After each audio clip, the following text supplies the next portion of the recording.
အမိတ်ပေးတာကိုခံရတာကျွန်တော်မုန်းတယ်မှတ်လားခင်ဗျာအမိတ်ပေးခံရပြီဆိုလေခင်ဗျာကြီးဝါနိုင်တာအကြောင်းရှိပြီသူများအလုံးမှာလည်းလောက်ရသေးတယ်အမိတ်ပေးရလည်းခံရတဲ့အဆင့်ကိုကြီးဝါနိုင်တာဘယ်လိုမှမရှိဘူးတခုရှိအဲ့ရနေဘယ်လောက်ငန်းနေပါတော့တင်ကြီးဝါဖို့မပြောင်းလဲနဲ့ကြီးဝါခြင်းကိုယ့်အလုပ်ကိုလုပ်အမိတ်မပေးနိုင်တဲ့လူအထက်မှာမရှိပါဘူးကိုကြီးဝါကိုယ်မှအမိတ်ပေးနိုင်တဲ့လူအထက်မှာရှိနေလို့တော့အဲ့အမိတ်ပေးတဲ့လူပဲကြီးဝါမှာပါကိုယ့်တက်ဘာမှရမှာမဟုတ်ဘူးအဲ့တော့ကျွန်တော်ဒီမှာဘာကောက်မှတင်နေပြီပြန်ပေးတဲ့အချိန်မှာဘာဖတ်လဲသိလားစွန်စုဆိုတရုတ်စစ်ပညာရှင်ကြီးပေါ့ရေးတယ်စစ်ဘိုလ်ချုပ်ရေးခဲ့တဲ့ရှေးအောင်စာအုပ်အထမတော်ဝါဆိုတာစစ်ပွဲပညာဆိုတာစောင်းခိုင်းအဲ့စစ်ပွဲပညာရဲ့တဲမှာရေးထားတယ်ကျွန်တော်တို့တယောက်နဲ့တယောက်တိုက်ခိုက်ကြတဲ့အချိန်ရှင်ပြန်ကြတဲ့အချိန်မှာတယောက်ကိုတယောက်အသာစီးရဖို့အရေးအဲ့ဒီအကြောင်းလေးပေါ့အဲ့ဒါတွေအတွက်ကိုကျွန်တော်တို့အဲ့စာကိုဖတ်တဲ့ခါကျတော့တယောက်ကိုကိုယ့်ရဲ့ပြိုင်ဘက်ကိုအကြက်တည်းဖြစ်အောင်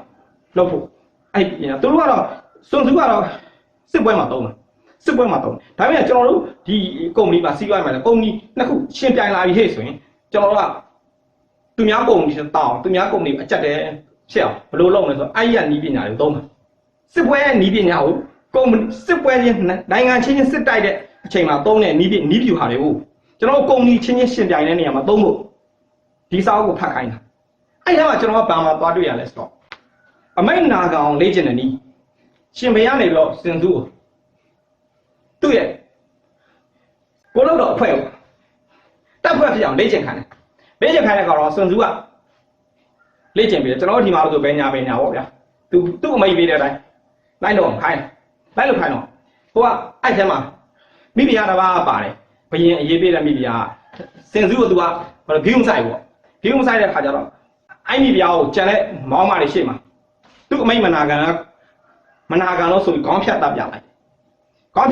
က်တော့အဲ့မိဖုရားတော်မှာခေါင်းဖြတ်ပြီးဆိုမှတော့ကြံတဲ့ကိုလို့တော်လေးအကုန်လုံးကစင်စုရဲ့အမိတ်ကိုနာခံပြီးပေါ့နာခံတော့စင်စုကဘယင်စီသွားတယ်အခုဆိုရင်တော့ကိုလို့တော်တက်ခွက်ကြီးအာခိုင်းလုတ်ပေးမယ်တက်ခွက်ကြီးဖြစ်သွားပါပြီဆိုပြီးတော့အစီခံတယ်တော်ဦးတင်တယ်ပေါ့အဲ့တော့အမိတ်နာခံရတဲ့လူမှန်တယ်များဘယ်တော့မှမကြည့်ဘူးသူများခိုင်းတာလို့ပြီးတော့အပေးစရာရှိကိုသိမယ်လှုပ်စရာရှိကိုလှုပ်မယ်ကြီးပွားတော့အမိတ်ပေးတဲ့လူတွေကြီးပွားအဲ့တော့ကျွန်တော်အမိတ်ပေးကျွန်တော်မုန်းတာအဲ့ငကိုတွေကလည်းအဲ့အခန်းရှိတော့သူအဲ့လိုဘယ်ရလဲကျွန်တော်အမိတ်ပေးဆန်လာအမိတ်နာခံတာကိုကြဲ့နေတာလားဒီငါကျွန်တော်ကလန်တဲ့ခါကျတော့နေအဲ့ဒါကြောင့်မလို့ကျွန်တော်အဲ့နေရာကြီးမှာမအောင်အစိတ်ခံတာကျန်တဲ့နေရာကျွန်တော်ချီးကျူးခံအဲ့လိုပေါ့သူ့ယုံကန်းကိုဘယ်သူမှသူ့ယုံကန်းကိုတကားရှိကိုရောက်အောင်မလာနိုင်ကျွန်တော်လိုက်လေစိတ်ကနေပြန်လာကျွန်တော်ကဖိုကက်ကဆိုတော့ကျွန်တော်အဲ့ဒါ2008ခုနှစ်မှာလှုပ်အေးခင်းဖြစ်နေတဲ့ခါကျတော့ဒီကဘာမှရှိတဲ့ဒ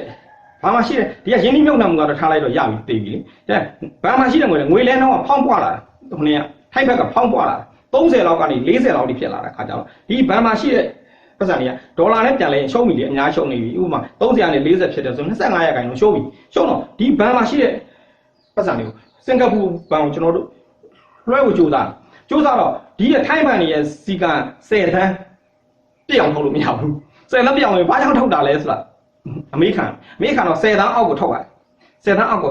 ထုတ်ပြီးတော့ဘယ်ကနေလွှဲရလဲဆိုတော့ဘဏ်ညင်းလွှဲရင်တိဆိုလို့ကျွန်တော်အဲ့မှာငွေလွှဲတဲ့ဟာရှိအောက်လမ်းငွေလွှဲတဲ့ဟာတွေအဲ့နားမှာပဲ IDF place ရဲ့ဒီဘက်လမ်းမှာရှိတယ်ကျွန်တော်ဝင်သွားအဆောင်နဲ့အပေါ်မှာအဲ့လွှဲလိုက်ရင်မှဟိုစင်ကာပူဘဏ်သွားတယ်အဲ့တော့အဲ့ဒါကြီးလုံးနေတဲ့အချိန်ပေါ့တုတ်လေးရှုပ်နေတဲ့အချိန်ကျွန်တော်လေစိတ်ခံနေတော့ပြန်လာအဲ့ကားကလိုင်စင်ကမဆက်တော့ဘူးလေလိုင်စင်တစ်နှစ်တစ်ချိန်လုပ်ပြီးတာမှန်မှကတ်ထားတယ်ဘယ်မှန်မှကတ်ထားကျွန်တော်တို့ဖူကက်ကနေပြီးတော့ဒီမှာထိုင်းမှာလဲကုမ္ပဏီကတိတ်မှာဆက်ပြီးမရှိတော့ဘူးမလုပ်တော့ဘူးဟိုမလေးရှားကိုရွှေ့မယ်ရုံးကဆိုတော့ရုံးကပစ္စည်းတွေရောပါတွေရောအဲ့မှာထုတ်ပိုးပြီးတော့အဲ့မှာ condition နဲ့ app ပေါ့ဗျာအဲ့လိုလုပ်နေတဲ့အချိန်ငွေတွေလည်းဟိုအပြောင်းလဲလုပ်နေတဲ့အချိန်အဲ့ဒါကိုသိကြကျွန်တော်နိုင်ငံမှာငွေကြေးဖောင်းဖို့ငွေကြေးမတည်ငြိမ်လေရင်းနှီးမြှုပ်နှံသူတွေကလာလို့မရဘူးဟုတ်လားသူတို့ငွေကြေးဒီကိုသွင်းလိုက်ပြီးချက်ချင်းမြန်မာငွေနဲ့လိမ်လိုက်တယ်ချက်ချင်းပဲမြန်မာငွေနဲ့ဖောက်သွားဒိန်းသူတို့ကရှုံးပြီးတမ်းပြီးအလောက်တော်မလို့ကတည်းကတမ်းပြီးရှုံးပြီးရခိုင်တော့ဘယ်လောက်လဲ25ရာခိုင်နှုန်းငွေကြေးဖောင်းသွားရင်25ရာခိုင်နှုန်းသူတို့ရင်းနှီးရရှုံးပြီအဲ့တော့ကျွန်တော်တို့ ရင်းနှီးမြှုပ်နှံမှုတွေကိုဖိတ်ခေါ်ခြင်းနဲ့လာပြီးအလုပ်လုပ်စင်ကျွန်တော်တို့ငွေကြေးကိုတီးနေအောင်ငွေကြေးဖောင်းပွားမှုမရှိအောင်ကျွန်တော်တို့လုပ်ရမယ်အဲ့ငွေကြေးဖောင်းပွားမှုမငြိမ်လို့ကတော့ရင်းနှီးမြှုပ်နှံသူကမလာရဲဘူးသူတို့အဲ့ကျွန်တော်တထေးအဲ့ငွေကြေးအဲ့လိုထိုးတယ်သူရှုံးသူတို့အမြန်လွှဲတာဟိုရွှေ့ဒုက္ခနဲ့ရွှေ့တာဆိုရအစိုးရမသိအောင်ရွှေ့တာကျွန်တော်တို့တော်ထုတ်တာကျွန်တော်တို့ဒီမှာဘတ်တန်းဆိုပြ1000နဲ့4000အထုတ်ပေါ့1000ဒီလိုစီလိုက်ဒီ1000ဘတ်တန်းလောက်မှရှိတယ်6လောက်မှ6လောက်မှဒီမှာ6လောက်မှစီလိုက်အဲ့တော့တထုတ်ဆိုရင်ဘတ်တန်းလုပ်တယ်အဲ့အထုတ်အဲ့ထုတ်တွေကအဲ့ဘန်ကောက်ရုံးချုပ်ကနေထုတ်တယ်အဲ့ထုတ်တွေကထုတ်ကြပြီးဟိုတော့လွှဲပလိုက်တာအဲ့လိုနေချက်ဖမ်းလာကောက်ဖမ်းကောက်ဟိုကနေပြန်လာတာကျွန်တော်က40ဘက်ကနေပြန်လာတယ်ဘယ်လမ်းမှလည်းမသိပါဘူးဗျာမှတ်ပြီမိပွိုင်းမှာကျတော့ကျွန်တော်တို့ကဘန်ကောက်ထဲမှာတော့ကားအနှိမ့်လေးတွေပဲစီးတယ်လေဒီကမြို့သားတွေကိုကျွန်တော်တို့ construction လုပ်တဲ့လူဆိုတော့ site ထဲကိုမောင်းလို့ရအောင်လို့စီးရတဲ့က 4-wheel drive ဆိုတော့ဒီဘန်ကောက်ကကားအနှိမ့်နေတယ် 4-wheel drive တွေထင်းနေတာပေါ့ထင်းတော့မိပွိုင်းမှာကျတော့ဘယ်ဘက်မှာလိုင်စင်ကတ်ထားကကြရဲကမြင်းတဲ့ခါကျတော့အနာကတ်လာတော့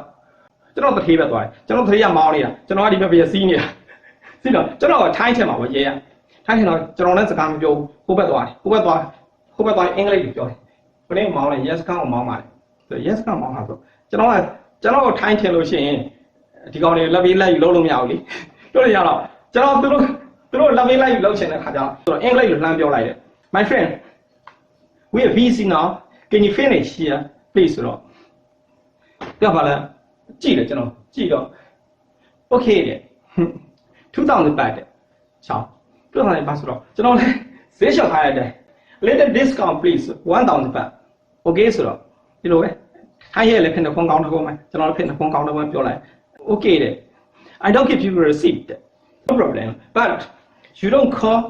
other police by radio ဆိုတော့မင်းတခြားရဲတွေကိုလည်း radio နဲ့လှမ်းမပြောနဲ့ပေါ့ကျွန်တော်တို့ထပ်ဖမ်းဖို့ပြောဘူးတဲ့ပြောဘူးဆိုတော့ကျွန်တော်အဲ့မှာ yes ခါလည်းမောင်းကြမလို့သူတောင်းတဲ့2000လည်းပေးကြမလို့1000ပေးလိုက်တယ်တောင်းတတိယကျွန်တော်သဘောကျပါတယ်လက်ထိုးနေပြီအဲ့ကျွန်တော်က yes ခါမောင်းကြမလို့ license လည်းမရှိဘူးဒီမှာ license အဲ့နှစ်တော့မရှိဘူးဖူကက်ကဘန်ကောက်မှာဆိုတော့သူကဖူကက်တို့ဘန်ကောက်မြို့တွေနဲ့ခွဲရေးထားတာဟို license ကလည်းကြည့်ရတော့ဖူကက်ဒီမျိုးကကောင်မဟုတ်ဘူးလိုင်စင်ကလည်းကြော်ဝိုင်းဒိတ်ကြော်ဝိုင်းကြီးမှမကတ်ထားတာဆိုတော့လာပြီးဖမ်းတာခါကျတော့ yes ခန်းရောက်ရင်ဘာလို့လဲမသိဘူးဘယ်လောက်ထိသွားအရစ်ချိန်မလဲမသိဘူးကျွန်တော်ကိုထိုင်းလို့ထင်သူလက်ထိုးတာကိုသူမယူရဲဘူးကျွန်တော် English လို့လှမ်းပြောလိုက်တော့အော်ဒီကောင်နေနိုင်ငံသားကြီးပဲဆိုပြီး तू လက်ထိုးတာလက်ခံသွားတယ်သူတောင်းတာ2000ကျွန်တော်ကထပ်ဈေးစစ်လိုက်တော့1000နဲ့တည့်သွားတယ်အဲ့ဒါကျွန်တော်ဆက်ပြီးမောင်းလာတယ်အဲ့နောက်ပိုင်းဖမ်းကန်ကိုအဲ့ကအဲ့ဒါနဲ့ထပ်ပြီးတော့လက်ထိုးတာပြောအောင်မယ်အဲ့နေပဲအဲ့ရနေပြီးတော့ပဲဘယ်မောင်းလာဆိုကား passport လို့ passport ကဘာလို့ကျွန်တော်တို့ပြင်ပနိုင်ငံတွေပေါ့ကျွန်တော်ဒီကမ္ဘောဒီးယားတို့လာအိုတို့ဒီဘက်မြန်မာတို့အဲ့မလေးရှားတို့ဒီကားမောင်းထွက်မှာမလေးရှားကိုမောင်းထွက်ပါမှာဒီကရုံကန်ဒီဘန်ကောက်ကရုံကန်ပိတ်တော့မှာအဲ့တော့ကျွန်တော်